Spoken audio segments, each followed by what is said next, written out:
Olá, meu nome é Valesca Leite, eu sou cardiologista e médica nuclear e hoje estreia o TUNTA. Nesse primeiro vídeo nós vamos falar sobre o câncer de mama aproveitando o Outubro Rosa. Para isso eu vou chamar um convidado, o Dr. Marcelo Eisen, que é um grande oncologista clínico, que é um dos mais acolhedores e mais cuidadosos que eu conheço. Seja muito bem-vindo, Dr. Marcelo, ao nosso programa. Oi, Valesca. Queria agradecer o convite para participar desse TUNTA. É um prazer poder esclarecer algumas dúvidas para você e para o grupo de pessoas que estão participando desse evento agora. Com certeza. Então vamos lá para a primeira pergunta. Quais são os exames que as mulheres devem fazer para prevenção do câncer de mama e com quantos anos elas devem fazer?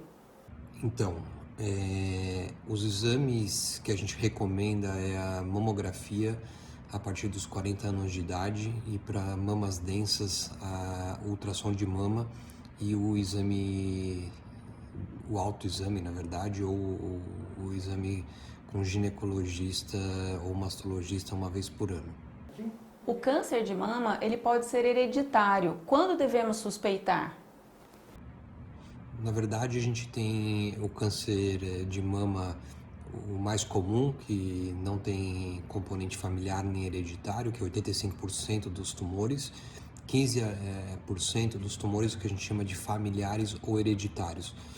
Não confundir com genético, porque tem alteração no gene, mas o caráter é ser familiar / hereditário.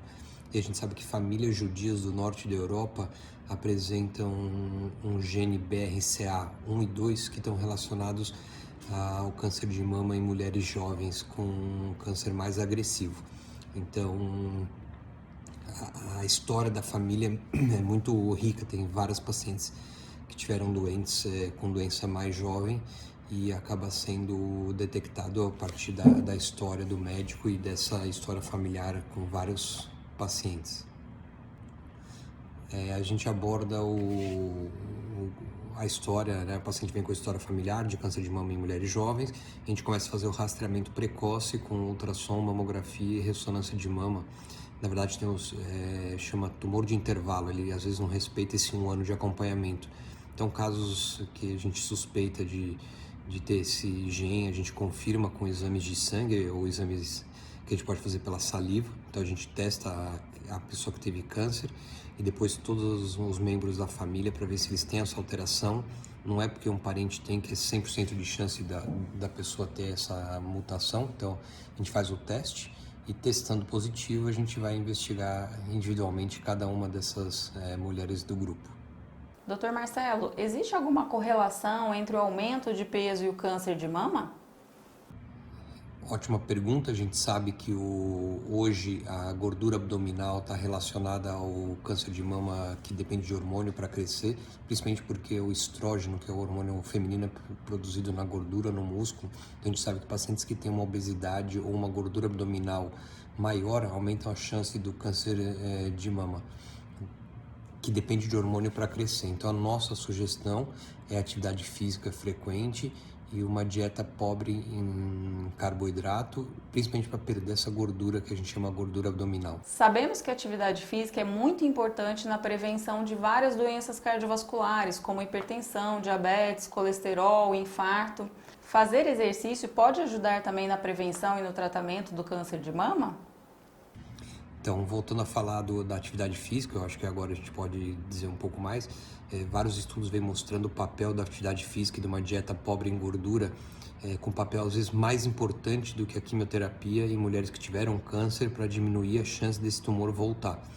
Então, isso já é bem estudado, a gente sabe que a atividade física tem um ganho importante, além do câncer. A gente pode também incluir aqui as doenças cardiovasculares, porque a gente sabe que também a menopausa e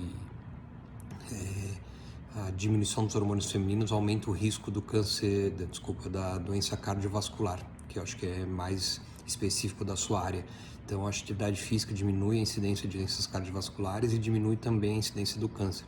Então, acho que deve fazer parte de todo o amadurecimento, a gente chama assim, né? Eu acho que não é envelhecimento, é o amadurecimento das pessoas. e eu acho que com isso a gente consegue melhorar a qualidade de vida e diminuir a mortalidade nesse grupo de pessoas. Sabemos que a terapia de reposição hormonal melhora muito os sintomas da menopausa, melhora a qualidade do sono, reduz a chance de ter fraturas por osteoporose. Mas muito se fala a respeito do risco aumentado de trombose venosa e de AVC. Existe também um risco aumentado para câncer de mama, Dr. Marcelo?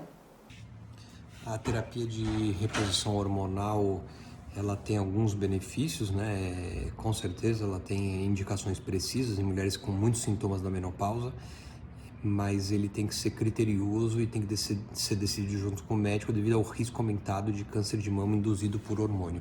Então a gente sabe que tem alguns tipos de câncer de mama que são induzidos pelo estrógeno, como eu falei anteriormente, e que esse grupo que tem ganho de peso ou que não faz atividade física tem esse risco aumentado. Então, a decisão para fazer reposição hormonal tem que ser baseada realmente no risco dessa paciente desenvolver alguma doença cardiovascular ou com perda muito importante de qualidade de vida dos sintomas da menopausa. Hoje a gente tem, inclusive, vários métodos para diminuir os sintomas da menopausa, como fogachos e calores. A gente consegue diminuir com, por exemplo, meditação, a própria atividade física, antidepressivos. Então, não necessariamente todas as pacientes que estão na menopausa necessitam da reposição efetiva hormonal, mas quando tem indicação, a gente sabe que também aumenta o risco, mas não é tão grande o risco e a gente precisa seguir essas pacientes de perto.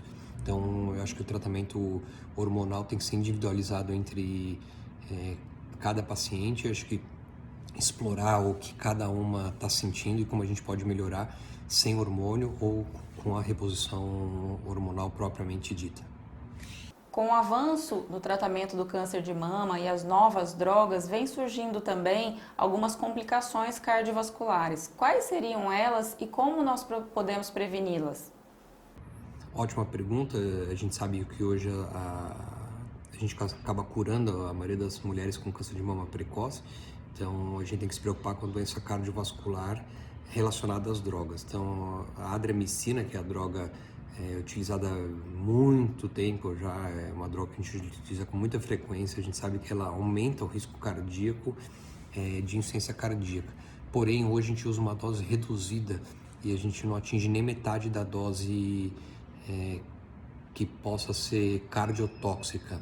Então, o importante é a gente faz ecocardiograma, avaliação cardiológica antes do tratamento de quimioterapia para garantir que o coração está bom e exames frequentes do coração com o cardiologista. A gente tem uma especialidade hoje chamada cardio-oncologia, onde o cardiologista acompanha nossos pacientes, tanto para desenvolvimento de cardiopatia relacionada à droga, quanto relacionada à perda de hormônios, enfim, causas secundárias de doença do coração. A imunoterapia, que é a droga mais moderna que a gente tem, não é cardiotóxica, não mexe no coração, então a gente usa, mas principalmente em doenças metastáticas. Então, esse grupo de drogas não nos preocupa muito. E a terapia anti-HER2, que também é utilizado para 20 a 30% das mulheres, ele pode ser cardiotóxico, então vale a recomendação anterior de ecocardiograma e exames periódicos com o cardiologista. Uma última pergunta: qual é o futuro da oncologia mamária? Existem novas opções de tratamento? Bom, em relação ao futuro do tratamento do câncer de mama, a ideia é que todo mundo faça diagnóstico precoce, e com diagnóstico precoce a gente consiga curar a maioria dos pacientes, se não só a totalidade. E hoje, cada vez mais, com tumores menores sendo diagnosticados, menor a terapia que a gente tem que usar para essas pacientes. A gente tem exames genéticos, um deles a gente consegue avaliar o risco de recidiva desse tumor. Então, tumores muito pequenos, a gente faz esse teste, e com esse teste a gente consegue identificar se essa paciente vai ter um ganho ou não de fazer quimioterapia. Então, com esse recurso, diminuímos muito o número de quimioterapias adjuvantes ou complementares, que a gente chama. e a gente acaba fazendo uma terapia só hormonal. Na verdade, quando a gente fala terapia hormonal, ela é anti-hormonal, ela bloqueia o hormônio feminino. É importante ressaltar que temos mulheres na menopausa produzem 10 a 15% do hormônio feminino no tecido muscular, numa glândula chamada suprarrenal ou em tecido de gordura. Até por isso a ideia de fazer atividade física para diminuir essa produção de estrógeno. E hoje os remédios bloqueiam essa porcentagem de hormônios femininos. Então, nesses casos, onde a gente bloqueia o hormônio feminino, que aumenta o risco cardiovascular e que vale mais a pena a atividade física. Então, queria agradecer a oportunidade de participar, estou à disposição e o que tiver de dúvidas eu estou disponível para responder. Muito obrigado, Valesca. E esse foi o nosso primeiro episódio do Tuntá. Obrigado, Dr. Marcelo Eisen, pela sua presença e pela sua colaboração. Um abraço.